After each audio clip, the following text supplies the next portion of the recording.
Assalamualaikum warahmatullahi wabarakatuh. Kali ini saya mau mulai baca-baca ya. Ada banyak buku. Ini salah satu buku yang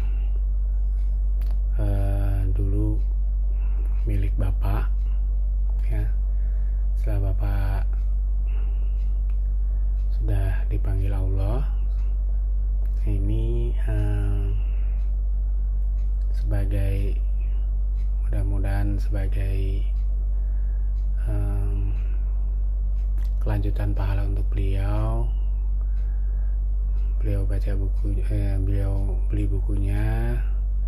Insya Allah saya baca, mudah-mudahan yang ikut dengerin saya baca juga bisa dapat pahala, mudah-mudahan bisa menjadi amal jariah untuk Bapak ya.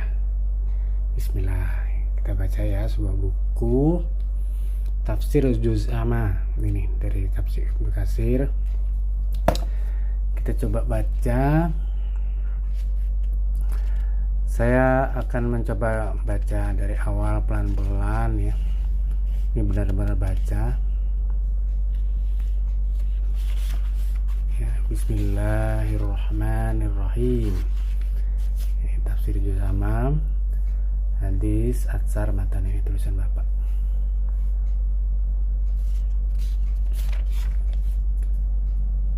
Nah, Ibnu Katsir Tafsir Juz Amma, penerjemahnya adalah atau muhakkik Bapak Farizal Al-Tirmizi, Bapak Khalid bin Mustafa Salim, dan Bapak Abu Saleh. Penerbit Buku Islam Rahmatan. Ini diterbitkan, penerbitnya Darul Waton Riyadh, cetakan pertama, muhakkiknya Khalid bin Mustafa Salim Abu Saleh ya. Kemudian edisi Indonesianya, penerjemahnya Faizal Tarmizi. Jadi ini cetakannya tahun 2001. Baik, ini ada daftar isi. Karena ini adalah tafsir untuk Juz Amma. Nanti ini mulai dari surah An-Naba sampai di akhir nanti tafsir surat An-Nas ya. Kita coba pelan-pelan ya. Kita mulai hari ini. Bismillah, mudah-mudahan bisa selesaikan. Sebagai awal kita baca aja dulu dari pengantar penerjemahnya ya. Bismillahirrahmanirrahim. Segala puji bagi Allah yang berhak dipuji, dan semua pujian akan tertuju kepadanya. Baik pujian itu ditujukan kepadanya ataupun tidak ditujukan padanya. Karena sesuatu yang dipuji itu pada hakikatnya adalah bersumber dari Allah Sang Maha Pencipta. Salawat dan salam kehendaknya, salawat dan salam hendaknya selalu tertuju pada utusan Allah yang maksum, Nabi besar Muhammad sallallahu alaihi wasallam. Begitu pula para keluarga beliau, sahabat beliau, serta para pengikut setia beliau hingga hari kebangkitan. Amma ba'du, terdapat beberapa hal yang rasanya perlu kami sampaikan untuk mencapai tujuan buku ini, yang pada intinya adalah memahami makna-makna yang terkandung dalam surat-surat di juz ke-30 yang ditafsirkan oleh Imam Ibnu Katsir. Kemudian hadis-hadis yang menafsirkan ditahqiq kembali oleh Syekh Abu Salih. Dan untuk lebih memahami apa yang telah dilakukan oleh Syekh Abu Salih, maka perlu pembaca mengetahui beberapa istilah ilmu hadis yang kami kutip dari Al-Hasan, penerjemahan kitab Bulughul Maram karya Ibnu Hajar Al-Asqalani. Beberapa istilah hadis yang perlu diketahui itu adalah, nah ini kita mulai. Hadis pertama, hadis atsar dan matan. Asal arti hadits ialah perkataan atau ucapan umumnya. Kata ini digunakan untuk perkataan Nabi Shallallahu Alaihi Wasallam. Ketika disebut hadits Nabi, maka maksudnya adalah sabda Nabi Shallallahu Alaihi Wasallam. sering disebut hadits Bukhari, maka maksudnya adalah hadits Nabi yang diriwayatkan oleh Bukhari dalam kitabnya. Ungkapan hadits Nabi Shallallahu Alaihi Wasallam yang beliau ucapkan itu dinamakan matan hadits atau isi hadits. Sedangkan atsar adalah perkataan para sahabat Nabi Shallallahu Alaihi Wasallam. Bagaimana hadits dalam perkataan Nabi Shallallahu Alaihi Wasallam? Terkadang ucapan dari sahabat disebut pula dengan riwayat. Ya, jadi ini ada asar dan matan. Ya, ini mau kita pahami. Asar adalah perkataan para sahabat, ya. Ungkapan hadis Nabi Shallallahu Alaihi Wasallam yang beliau ucapkan itu dinamakan dengan matan. Jadi matan itu ungkapan hadis yang beliau ucapkan. Sedangkan asar adalah perkataan para sahabat Nabi Shallallahu Alaihi Wasallam, sebagaimana hadis adalah perkataan Nabi Shallallahu Alaihi Wasallam. Ya. Jadi matan itu yang beliau ucapkan, asar adalah perkataan para sahabat. Oke. Nah, ini mengenai sanad ya, gambaran sanad. Sabda Rasulullah Shallallahu Alaihi Wasallam didengar oleh seorang sahabat atau lebih. Lalu ia menyampaikan sabda beliau kepada tabi'in. Tabi'in menyampaikan sabda beliau itu kepada orang yang setelah mereka. Begitu seterusnya sehingga hadis-hadis ini dicatat oleh imam-imam ahli hadis seperti Imam Malik, Imam Ahmad, Imam Bukhari, Imam Muslim, dan lain-lain.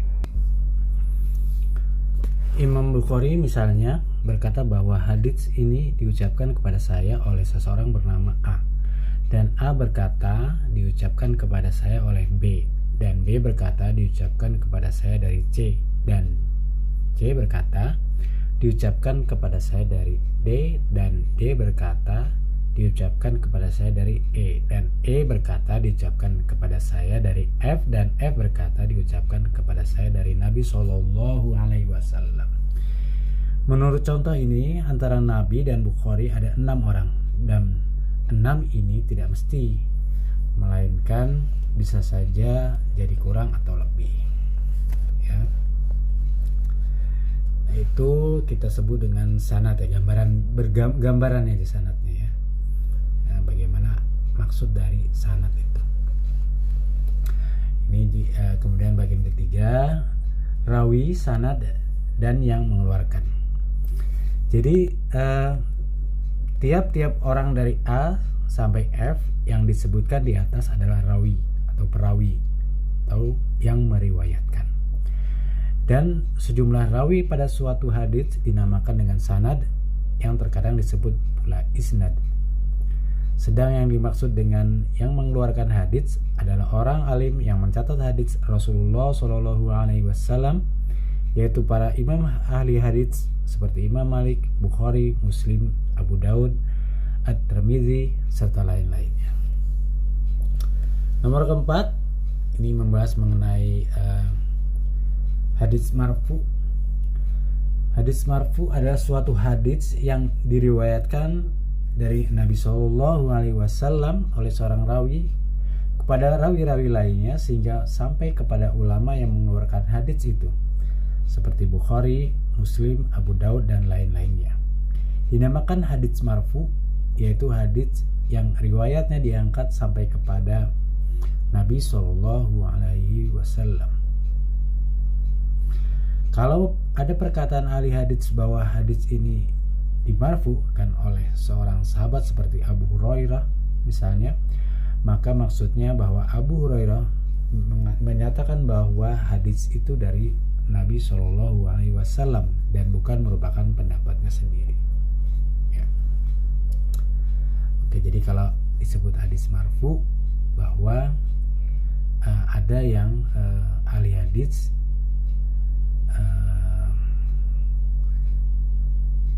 dimarfukan oleh seorang sahabat seperti Abu Hurairah misalnya, maka maksudnya bahwa Abu Hurairah ini menyatakan bahwa hadis itu dari Nabi Shallallahu Alaihi Wasallam dan bukan merupakan pendapatnya sendiri. Jadi benar-benar asli dari Nabi Shallallahu Alaihi Wasallam. Adapun nomor 5 nih, hadits mauquf, fatwa sahabat atau anggapan sahabat sendiri yang diriwayatkan kepada kita melalui ahli hadits, dinamakan mauquf, yaitu terhenti sampai pada sahabat dan tidak sampai kepada Nabi Shallallahu Alaihi Wasallam. Satu rangkai perkataan dikatakan hadis jika teliti sanadnya dan ternyata sampai pada sahabatnya saja, tidak sampai pada Nabi, maka dinamakan juga dengan hadis mauquf. Kalau tadi langsung yang menyatakan bahwa hadisnya merupakan langsung dari Nabi Shallallahu Alaihi Wasallam, bukan pendapat sendiri. Kalau ini terhenti sampai pada sahabat aja, jadi tidak sampai kepada Nabi Shallallahu Alaihi Wasallam ya. Jadi ada marfu, ada mauquf. Yang keenam, hadis mursal. Apabila seorang tabi'in yang tentunya tidak bertemu dengan Nabi Shallallahu Alaihi Wasallam berkata, telah bersabda Nabi Shallallahu Alaihi Wasallam, maka yang ia riwayatkan itu dinamakan hadis mursal, yaitu yang ditanggungkan kepada Nabi dengan tidak pakai perantara sahabat. Jadi kalau tidak melewati sahabat disebut dengan hadis mursal. Ketujuh, hadis mudallas. Hadis yang diriwayatkan dengan tidak tegas sampainya pada seseorang ke seorang lainnya dinamakan dengan hadis mudallas atau sanadnya samar-samar. Jadi tadi kan ada contohnya, gambaran sanad dari A berkata diucapkan kepada saya oleh B, dan B berkata diucapkan kepada saya dari C, dan itu kalau itu jelas. Kalau ini sanadnya samar-samar ya, sehingga disebut dengan hadis mudallas. Kedelapan, hadis maqtu. Hadis yang sanadnya sampai kepada Nabi Shallallahu Alaihi Wasallam dinamakan hadis marfu. Ya, yang tadi itu ya, ada hadis marfu. Dan yang sampai kepada sahabat saja dinamakan dengan mauquf. Ya, tadi sudah disampaikan. Sementara yang hanya sampai pada tabi'in saja dinamakan hadis maqtu. Nah, jadi kalau tadi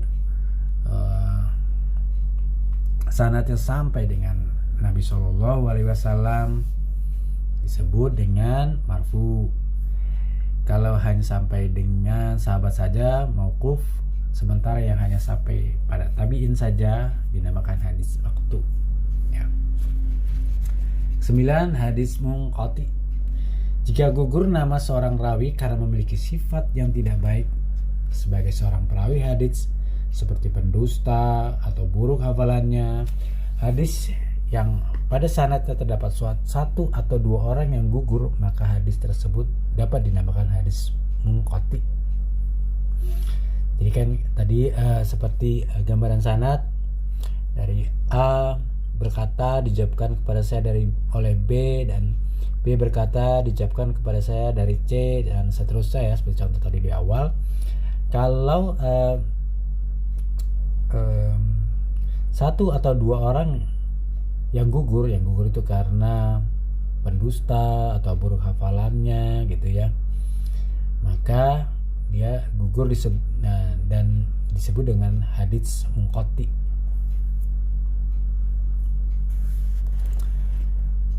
Yang ke-10, hadis mudtarib. Mudtarib suatu hadis yang diriwayatkan oleh seorang rawi dengan satu rangkaian, tetapi terdapat pula rawi itu meriwayatkan hadis itu juga dengan rangkaian sanad yang lain yang berbeda maknanya, dan tidak bisa diputuskan rangkaian hadis mana yang benar, maka hadis itu dinamakan dengan mudtarib. Mudtarib. Nah, 11, hadis maudhu dan matruk. Hadis yang pada sanadnya pada seorang pendusta dinamakan hadis maudhu, yaitu hadis palsu atau hadis yang dibuat-buat oleh manusia, lalu mereka katakan bahwa hadis ini adalah sabda Nabi Shallallahu Alaihi Wasallam. Sedangkan hadis yang dalam sanad terdapat seorang tertuduh sebagai pendusta, maka hadis itu dinamakan hadis matruk. Ya, jadi kalau hampir mirip dengan ini, bahwa gugur kalau ada salah satunya Munqati tadi ya, ini salah satu gugur karena satu atau dua orang itu seperti pendusta atau buruk hafalannya. Hadis yang sanadnya terdapat seorang tertuduh sebagai pendusta, maka hadis itu dinamakan hadis matruk. Ini mirip saja sebenarnya. Mungkin nanti kita belajar lagi ya, apa spesifik perbedaan antara munqati tadi, hadis munqati sama matruk.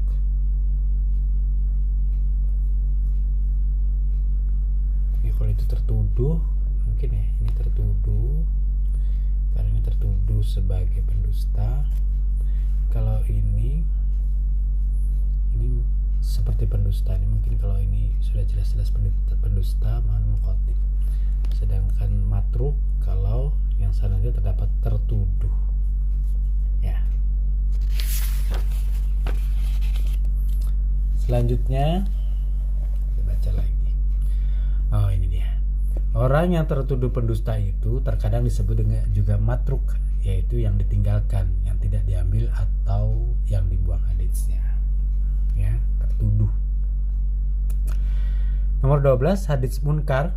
Hadis yang diantara sanadnya ada seorang yang banyak salahnya, maka hadis itu dinamakan hadis munkar. Jadi kalau ada sanadnya itu ada yang seorang banyak sekali salahnya. Banyak salah itu mungkin yang dimaksud adalah tidak hanya dusta ya, tapi apa kesalahan-kesalahan lain ya. Hadis dhaif. Hadis dhaif adalah perkataan yang dikatakan dari Rasulullah SAW tapi tidak menurut sifat-sifat dan syarat-syarat hadis sahih, dan tidak pula hadis hasan. Jika seorang berkata ini adalah hadis dhaif, maka bukan berarti bahwa ia melemahkan hadis itu atau menolak sabda Rasul, tapi akan tetapi artinya ia tidak yakin bahwa perkataan itu adalah sabda Rasul. Nomor 14, hadis sahih adalah suatu mengenai hadis sahih dan hadis hasan. Hadis sahih adalah suatu hadis yang rawi-rawinya seperti dikehendaki pada keterangan nomor 15 nanti ini ya, nomor 15 ini. Hadis hasan adalah hadis yang hampir sama dengan hadis sahih, hanya saja di antara rawi-rawinya terdapat seorang yang memiliki sedikit kekurangan seperti yang disebutkan di nomor 15 ini, nanti di nomor 15 yang kita bahas ya. Kesalahan itu hanya sedikit sekali. Hadis hasan sering juga dijadikan alasan untuk suatu hal yang tidak terlalu berat atau tidak terlalu penting. Ya, ini yang penting ya. Sekarang nomor 15, sifat-sifat rawi. Tiap-tiap perawi hadits hendaknya bersifat tidak dikenal sebagai pendusta, tidak dituduh sebagai pendusta, tidak banyak salah, tidak kurang ketelitiannya, tidak fasik, tidak ragu, tidak ahli bid'ah, tidak kurang kuat hafalannya, tidak sering menyalahi rawi-rawi yang kuat, dan dikenal, minimal ia dikenal oleh 2 orang ahli hadits pada zamannya. Ya, jadi berarti ada, kalau kita baca yang tadi ya, ada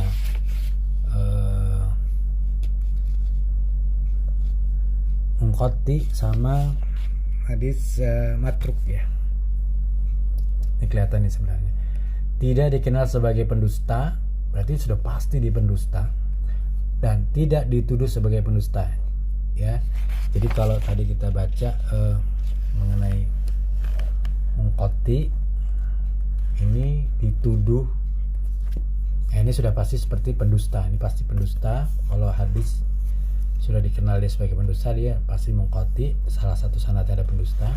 Kalau ini tertuduh, dia tertuduh ya, tapi mungkin belum terbukti bahwa pendusta, dia tertuduh, ini hadisnya matruk ya, karena di sini sifat-sifat rawi ya yang harus ada adalah tidak dikenal, ini sudah pasti dia pendusta, sudah pendustanya dia sudah terbukti. Tidak dituduh sebagai pendusta, berarti dia dituduh walaupun belum terbukti. Ini mungkin merupakan salah satu sebab dia nanti menjadi qati atau matruk ya. Nomor 16, hadis gharib. Hadis yang sanadnya dari awal hingga akhir hanya diriwayatkan oleh satu orang demi satu orang, sehingga tercatat dengan satu sanad dan hadits ini diriwayatkan oleh satu orang imam hadits, maka dinamakan gharib atau aneh ya, karena nggak nyambung mungkin ya, sanadnya hanya satu sanad. Inilah beberapa istilah hadis yang perlu diketahui pembaca buku ini ya, agar lebih mendekati kepada maksud yang dituju dalam buku ini, karena nanti mungkin di dalam ini ada banyak hadis-hadis ya, supaya kita paham maksud dari jenis-jenis hadis yang nanti disebutkan dalam buku ini. Kemudian yang tidak kalah pentingnya dengan yang di atas yang perlu penerjemah sampaikan adalah jika dalam menyebutkan nama rawi dalam sanad hadis ini berbeda dengan apa yang disebutkan dalam kitab Imam Ibnu Katsir yang belum ditahqiq, maka berarti nama tersebut sudah dirubah oleh muhaqqiq, yaitu Syekh Abu Sholih, dengan perubahan yang tentunya lebih benar. Wallahu a'lam bishawab. Ini adalah kalimat pengantar dari penerjemah Farizal. Baik, malam ini itu dulu ya. Saya niatkan membaca buku ini sampai habis, mudah-mudahan niat ini tercapai. Direkam bukan karena tujuan dunia, insya Allah mudah-mudahan ini menjadi pahala buat Bapak yang sudah memiliki buku ini. Dulu beli 86.000 ya, mudah jadi amal, insya Allah menjadi pahala kita semua. Yang saya yang baca mudah-mudahan dapat pahala, yang mendengar dapat pahala, dan mudahan pahala juga bisa diteruskan kepada Bapak ya. Kita lanjutkan lagi besok. Assalamualaikum warahmatullahi wabarakatuh.